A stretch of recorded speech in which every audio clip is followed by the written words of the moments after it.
Joining us now is Health Minister Edward Argar. Thanks for joining us, Edward Argar. So we've just been talking about these vaccine passports. I mean, we're in this situation again. We don't know the detail. We're yet to find out the detail. Exactly what is going to be happening? Are we going to need vaccine passports to go to large sporting events and large music events later this year? So, morning. You will have seen over the weekend the Culture Secretary, Oliver Dowden, setting out in a number of newspapers and more broadly his plan for getting mass events up and running again, up and running safely, which is the key thing. So in that context, a number of pilots are going to be run. COVID certification is one element that's being looked at in that context, but it's important to remember that there's a wide range of other things that are being looked at as well, including ventilation of venues, social distancing of people within venues, how people behave when they go back to a mass event, all of which designed to get them up and running and test how we can get them up and running safely. But COVID certification, you're right to mention, is an element of what's being looked at in those pilots. So when will we know then? When are we getting all this specific information? Because people are trying to plan what they're doing. I mean, we're kind of in this situation that people just don't know yet again. There's lots of speculation. When will we know for absolute sure what we can do in the summer? Well, you saw, so there's two elements to this. The first bit on mass events, things like that in this country. You saw the Culture Secretary set out the specific events that this was going to be piloted up over the coming month or two. We need to see what those pilots say. You'll also see, when you're talking earlier about holidays and staycations, I have to confess, I'll match in a sense Yorkshire and raise you Leicestershire, which is where I intend to spend, I think, my summer holiday this year. But in terms of holidays, I do entirely understand people want to know what's going to happen. They want the certainty. They want to understand what they can do, what they'll be required to do to be able to travel. And I don't want to preempt the Prime Minister, but I think you'll get a lot more of that detail from him later this afternoon. So the new thing that everyone's talking about this morning as part of a raft of trying to get our life more normal, getting back to some kind of normal, is this idea that over 18s from Friday will be able to have 2 free sent to their home if needs be, available from pharmacists, GPs, wherever they can get it from, lateral flow COVID tests, as part of a way of giving people the chance to know, whether they're testing positive or not. There's already confusion surrounding this, as with any new announcement often crops up. So can you clear up one of the ones people are contacting us on? Let's say you get a positive COVID test.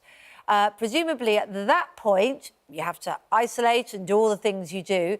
But then if you go and get one of the more clear COVID tests, one with the highest confidence, a higher confidence rate, the PCR test, does that mean you can come out of isolation? Yeah, so you're absolutely right in how you set things out there. If you have a lateral flow test and it comes up as positive, you should self-isolate and stay at home and follow the rules around that. But what you can then do is either by calling 119 or going online to book one, you can book a confirmatory PCR test, the so-called gold standard, even more specific than the lateral flows, which I hasten to add are very accurate. And following that PCR test, if it comes back negative, that will override the lateral flow test result. Right. So you can then come out of isolation and get back onto work, because that'll be one of the concerns for people, won't it? What about the risk the other way? I know the lateral flow tests are something like 96, 97% accurate, aren't they? But what about the risk the other way, that if you get a negative, which is in fact a false negative, and then you've been feeling more confident because of the negative test, and perhaps that's altered your behaviour or, what you might do? Well, I think, first of all, in terms of the specificity, the accuracy of those lateral flow device tests, you're absolutely right, Kate. I think out of every 1,000 tests, you get one or fewer than one false positive. But equally, I understand that people will be concerned. They have a lateral flow test. They think, I'm in the clear. The reality is, though, this is another line of defence in our armoury against this disease and to understand it. And lateral flow devices are particularly useful for people who are asymptomatic, so people who could be walking around anyway thinking they're fine because they have no symptoms, but actually they're one of those 1/3 of people who are asymptomatic because this is easy, because but the I routes to getting it are understand easy. that they're not I think particularly accurate, actually, particularly with those that are asymptomatic. I know, Dr. Amir Khan, you were offering some statistics on that, aren't they, which are quite worrying, because it might be another string to the bow, but it's a very expensive one. Billions of pounds are going to be spent on this, aren't they?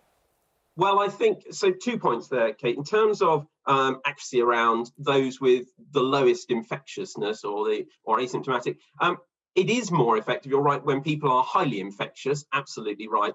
But I still think it is worth doing, because even if it catches only a handful more people who are asymptomatic, that's those chains of infection broken. It's another step on helping to get our country back to normal. In terms of the cost of these tests, they are cheaper than the PCR test because, of course, they don't require that expensive and important lab infrastructure behind them and the getting of the results that the PCR tests do.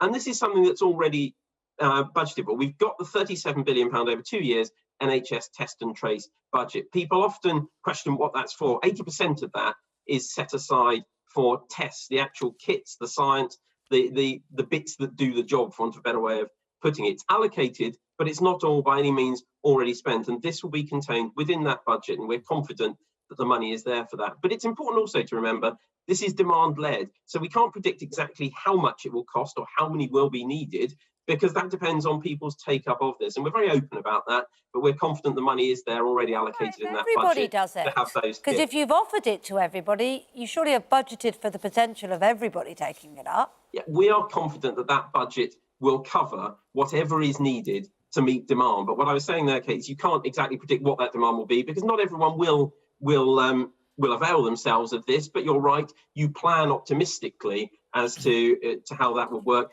Take the last surge of usage of lateral flow devices. That was around, I think, 7.5 million in the space of a week when schools went back. That was easily met in terms of supply, getting them out, the logistics, and people being able to send them back. So we're confident that this will work. And as I say, it's another step forward. It's another route to try and help protect us as we unlock safely and get the country back to normal. OK. Health Minister Edward Argar, let's move on. Let's talk about something else. Let me just ask you, keep it very short and simple. Is the NHS systemically racist?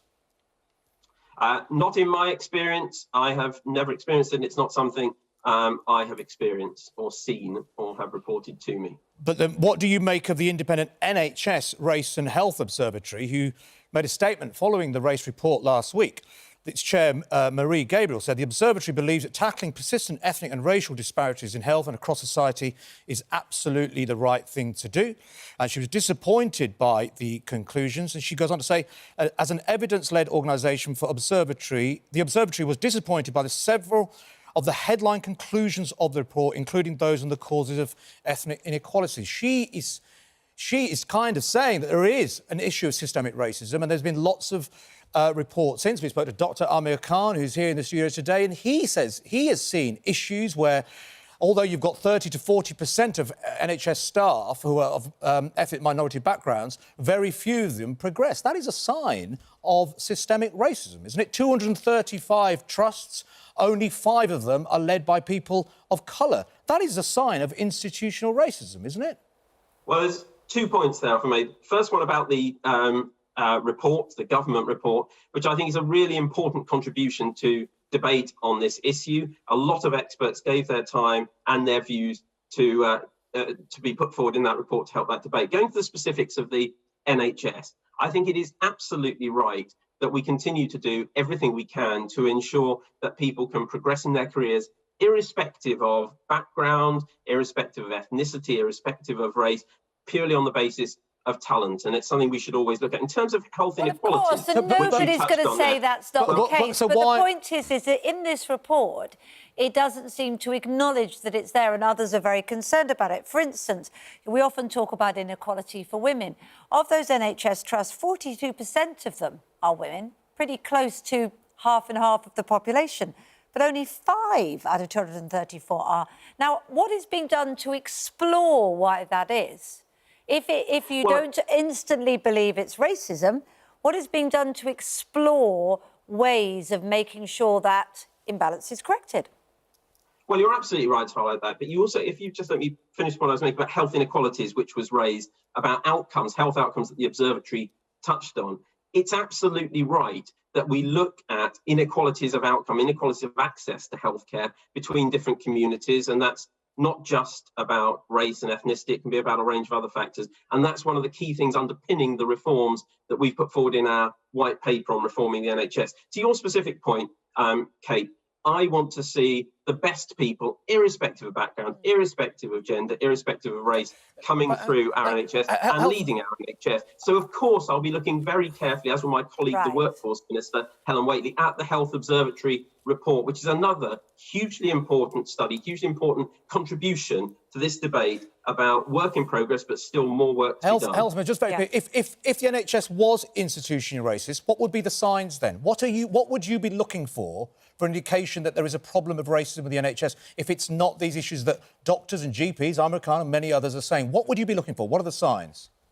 Well, I think to be fair, in terms of that question, what we should be looking for here is the diversity of our NHS workforce and progression. You're absolutely right. And we have an amazingly diverse NHS workforce who every day are giving care to people without any thought of any background, anything else. They give care to people who need it. And I believe that our frontline NHS staff do an amazing job in that. In terms of progression, in terms of health inequalities and different outcomes in health terms for different communities, absolutely right. We look at that. I'll be studying this report very, very carefully. Okay. I know we're out of time, but I look forward to you coming back onto the show in weeks to come. Maybe we can have a discussion further. Thank you very much for joining us, Edward Arger.